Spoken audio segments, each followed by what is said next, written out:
Panorama de la Bible. Cette émission parcourt les 66 livres de la Bible, de la Genèse à l'Apocalypse, selon l'ordre chronologique de l'histoire. Elle explique la parole de Dieu de manière simple et claire, non seulement aux nouveaux chrétiens, mais aussi aux fidèles de longue date et à tous ceux qui désirent connaître la Bible.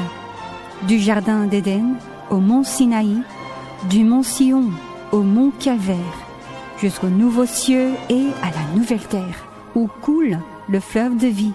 Nous vous invitons à participer à ce grand voyage de foi. Les guides de ce voyage sont le pasteur Sandine Lee et la missionnaire Unzipa.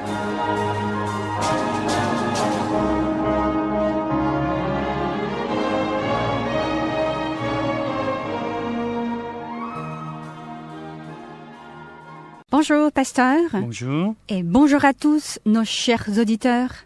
Avec vous, nous avons déjà parcouru l'émission Connaissez-vous Jésus-Christ, où nous avons découvert ensemble des vérités fondamentales du christianisme, de l'Église et de la Bible. Aujourd'hui, nous commençons une nouvelle série, Panorama de la Bible. À travers cette émission, nous allons explorer plus en détail les 66 livres de la Bible, de manière simple et accessible. Comme c'est le tout premier épisode, pasteur, Oui. Est-ce que vous pourriez nous présenter ce que nous allons découvrir au fil de cette émission? Cette émission vous propose d'explorer les 66 livres de la Bible selon le fil de l'histoire. En effet, la Bible que nous avons aujourd'hui est organisée par thème. Et c'est pourquoi, même en la lisant beaucoup, il n'est pas toujours facile de bien la comprendre. Mais si nous la découvrons dans l'ordre des événements et du déroulement de l'histoire, ça va nous aider vraiment à mieux saisir le message de la parole de Dieu. Et surtout, il est essentiel de lire les 66 livres de la Bible sans en oublier un seul. Quand nous parlons avec quelqu'un, nous devons écouter son histoire du début à la fin pour éviter les malentendus et bien comprendre ce qu'il veut dire. C'est de cette manière que nous découvrons aussi ce qu'il désire vraiment. Et plus encore, nous pouvons ainsi mieux connaître sa personnalité et son caractère. De la même façon, c'est pareil pour la parole de Dieu écrite dans la Bible. Il faut la lire entièrement de la Genèse à l'Apocalypse sans en laisser un seul livre de côté. C'est ainsi que nous évitons de nous tromper sur Dieu et que nous comprenons correctement les Écritures. Un théologien a d'ailleurs dit ceci. Nos malentendus au sujet de la Bible sont aussi nombreux que les lettres qui y sont écrites. Chaque dimanche, pasteur, les prédications à l'Église ne suivent pas toujours une continuité. Parfois, elles sont même très différentes. Par exemple, la semaine dernière, le message portait sur la Genèse. Et cette semaine, le pasteur choisit un autre texte, soit dans l'Ancien Testament, soit dans le Nouveau Testament. Il arrive qu'un pasteur prenne un autre passage de la Bible parce qu'il est en rapport avec le sujet qu'il veut traiter. Mais même dans ce cas, il est difficile d'avoir une vision complète des 66 livres de la Bible. Beaucoup de pasteurs, durant tout leur ministère, n'ont jamais prêché sur certains livres de la Bible. Cela veut dire que les membres de leur Église n'ont jamais entendu ni appris ces textes. Parfois, ils ne savent même pas que ces livres font partie des 66 livres bibliques. Et le résultat, c'est qu'ils finissent par se tromper sur Dieu. Ils ne comprennent pas vraiment sa volonté et, au lieu de vivre selon sa parole et son enseignement, ils suivent leurs propres désirs. Leur vie est guidée par la recherche du succès personnel plutôt que par la volonté de Dieu. Comme l'apôtre Paul l'explique dans l'épître aux Romains, au chapitre 10, on peut avoir du zèle pour Dieu, mais sans une connaissance juste. Alors, la foi se déforme. Parce qu'on ne connaît pas la volonté de Dieu, on cherche à établir sa propre justice et on tombe dans le péché de désobéir à la justice de Dieu. C'est pourquoi il est indispensable de lire, d'enseigner et d'apprendre toute la Bible, depuis la Genèse jusqu'à l'Apocalypse, en suivant le fil du temps. C'est seulement de cette manière que nous pourrons avoir une foi correcte et solide. Ce n'est pas seulement pour les nouveaux croyants. Même ceux qui fréquentent l'Église depuis longtemps trouvent souvent difficile ou lourd de lire et d'étudier la Bible. Parfois, au début de la nouvelle année, ils se disent « Cette année, je vais lire toute la Bible ». Mais en avançant, ils s'endorment et à force que cela se répète, beaucoup finissent par abandonner la lecture de la Bible.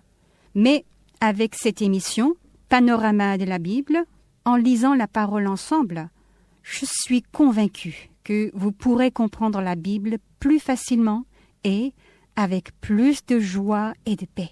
Beaucoup de gens considèrent la Bible comme un livre trop profond, presque inaccessible, et ils n'osent pas la lire. Certains croyants qui n'ont pas étudié la théologie se disent « Je ne suis pas pasteur, comment je pourrais comprendre la Bible ?» Mais penser de cette façon, c'est une erreur. Et parfois, il y a même des pasteurs qui méprisent les fidèles en disant qu'ils ne peuvent pas comprendre ni enseigner la Bible. C'est aussi une pensée fausse et c'est de l'orgueil. La Bible est une longue lettre que Dieu a adressée à toute l'humanité. Il l'a écrite de façon simple pour que chacun puisse la lire et la comprendre.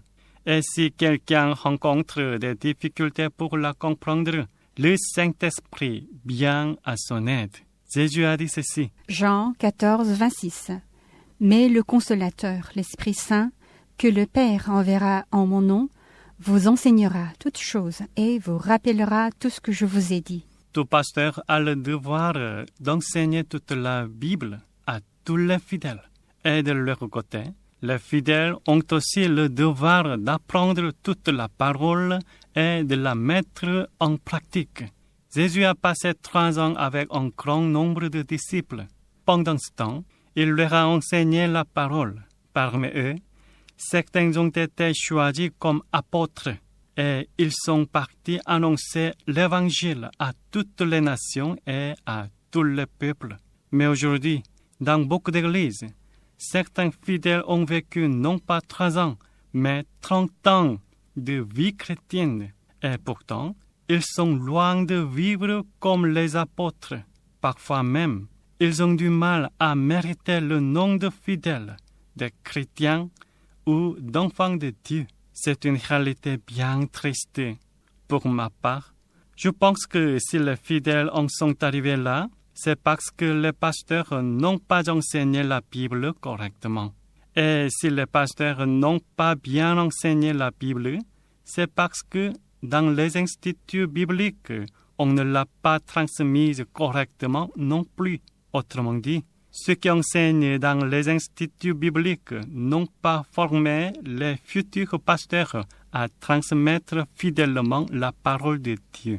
Et les pasteurs qui n'ont pas appris correctement n'ont pas su enseigner la Bible à leurs fidèles ou, parfois, ne l'ont même pas enseigné du tout. Le résultat, c'est que beaucoup d'églises sont tombées dans la corruption, que des fidèles quittent leur assemblée et que le monde critique et rejette l'Église. C'est pour cela que nous avons préparé cette émission, afin d'apprendre correctement la Bible, de connaître le cœur de Dieu et de vivre une foi authentique fondée sur l'amour de Dieu et l'amour de notre prochain.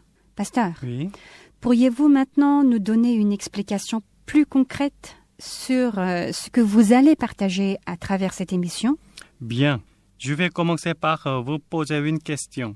Parmi les 66 livres de la Bible que nous avons, quel est le tout premier? C'est la Genèse. Comme vous le savez bien, la Genèse commence par l'histoire de la création du ciel et de la terre par Dieu. Mais avant de créer l'univers, Dieu a fait quelque chose d'autre. Ah, vraiment? Voilà qui suscite notre curiosité. Alors, qu'est-ce que Dieu a fait avant la création? Dans l'histoire du christianisme, il y avait un grand pasteur et théologien qui est Jean Calvin. Un jour, l'un de ses disciples lui a posé cette question. « Maître, que faisait Dieu avant de créer le ciel et la terre ?» Alors, Calvin lui a répondu. « Il préparait l'enfer pour des gens comme toi qui posent de telles questions absurdes. » C'est vrai que la question peut sembler étrange, mais en même temps, n'est-ce pas une curiosité que beaucoup de gens peuvent avoir? Oui, tout à fait. C'est une question légitime et il est normal que chacun puisse se la poser. La réponse que Jean Calvin avait donnée se trouve en réalité dans la Bible. Bien sûr, il n'est pas écrit que Dieu aurait préparé l'enfer pour ceux qui posent des questions absurdes. Avant de créer le ciel et la terre, Dieu avait déjà tout prévu. Autrement dit, il avait prédestiné qui vivrait comme enfant de Dieu et entrerait au ciel, et qui, en refusant jusqu'au bout son amour, irait en enfer. Lisez s'il vous plaît l'épître aux Éphésiens, chapitre 1, versets 3 à 6. Éphésiens 1, versets 3 à 6. Béni soit Dieu, le Père de notre Seigneur Jésus-Christ, qui nous a bénis de toutes sortes de bénédictions spirituelles dans les lieux célestes en Christ. En lui, Dieu nous a élus avant la fondation du monde pour que nous soyons saints et irrépréhensibles devant lui, nous ayant prédestinés dans son amour à être ses enfants d'adoption par Jésus-Christ, selon le bon plaisir de sa volonté, à la louange de la gloire de sa grâce qui nous a accordée en son bien-aimé. Nous allons d'abord expliquer la prédestination qui dépend de l'autorité de Dieu. Et ensuite, nous allons voir le commencement de toutes choses en dehors de Dieu lui-même. Ce commencement est le grand thème qui apparaît dans la Genèse. Ce qui rend le christianisme supérieur aux autres religions ou philosophies, c'est qu'il nous donne des informations claires sur l'origine de l'univers et de tout ce qui existe. Dans la Genèse, nous trouvons l'origine de l'univers et de la création de l'homme, la chute de l'humanité avec le jugement, ainsi que les promesses de Dieu. Le péché de l'humanité commençait par la désobéissance d'Adam et Ève. Et pourtant, Dieu a donné la promesse du salut. Puis, les désirs et les chutes continuelles des hommes qui ont provoqué le jugement du déluge, expression de la colère de Dieu. Les hommes qui bâtissent la tour de Babel et qui se retrouvent dispersés sur toute la terre. Parmi ces hommes dispersés, Dieu choisit un juste, Abraham. Et là commence l'histoire d'Abraham et de sa descendance. Et enfin, à travers les 10 plaies, Dieu se révèle. Il montre sa puissance et sa fidélité et il délivre son peuple de l'oppression qu'il avait subie pendant 430 ans en Égypte. Nous allons voyager vers le mont Sinaï, où le peuple sorti d'Égypte avait conclu une alliance avec Dieu. Puis, dans le désert, où il avait été formé par la loi lévitique pendant 38 ans. Ensuite, dans le Deutéronome, nous allons entendre le dernier discours de Moïse, semblable à un testament prononcé à l'est du Jourdain face au pays de Canaan. Après cela, sous la conduite du nouveau chef Josué, nous allons entrer dans les combats pour prendre possession de la terre promise. Et dans cette terre, nous allons aussi rencontrer les juges qui ont dirigé Israël pendant près de 400 ans. Nous appelons la période des juges une époque sombre religieuse. Mais après cette période, apparaît une lumière d'espérance avec le prophète Samuel. Puis, nous allons rencontrer les 3 premiers rois de la monarchie en Israël, Saül, David et Salomon. Ensuite, à l'époque du royaume divisé, nous allons entendre la voix des prophètes qui transmettaient le message de Dieu aux rois et au peuple. Nous allons rencontrer de grands hommes de Dieu, Élie et Élisée, Jonas qui a appelé Ninive à la repentance, Amos, le prophète de la justice, Osée avec ses cris de douleur, Jérémie qui a pleuré toute sa vie en appelant son peuple à revenir à Dieu, Habakkuk qui tremblait des lèvres en priant devant le Seigneur, Sophonie qui a annoncé un jugement universel, Ézéchiel et Daniel qui ont exercé leur ministère pendant l'exil à Babylone, Esdras, Agé, Zacharie et Malachie qui ont parlé après le retour d'Israël de 70 ans de captivité. Oui, nous allons les rencontrer et écouter les messages qu'ils nous ont laissés. Et ce n'est pas tout. Nous allons aussi expliquer à partir de sources historiques ce qui s'est passé pendant les 400 ans de silence de Dieu entre le prophète Malachie et la voix de Jean-Baptiste criant dans le désert. Et puis, nous allons voyager jusqu'à Bethléem, jusqu'en Galilée et jusqu'au mont du Calvaire pour rencontrer Jésus-Christ, le Fils de Dieu, qui s'est fait chair et qui est descendu sur cette terre. Après l'ascension de Jésus, nous allons visiter les lieux d'évangélisation où les apôtres ont annoncé l'Évangile grâce à la puissance du Saint-Esprit. Enfin, nous allons voir avec l'apôtre Jean la révélation de la fin du monde et du jugement.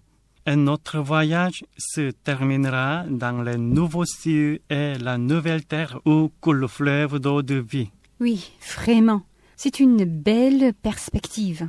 J'ai hâte de commencer. J'espère que beaucoup d'auditeurs feront ce voyage avec nous à travers la Bible. Pour ceux qui vont à l'église depuis longtemps, mais qui n'ont jamais vraiment lu la Bible, ce sera une belle occasion sans crainte ni pression.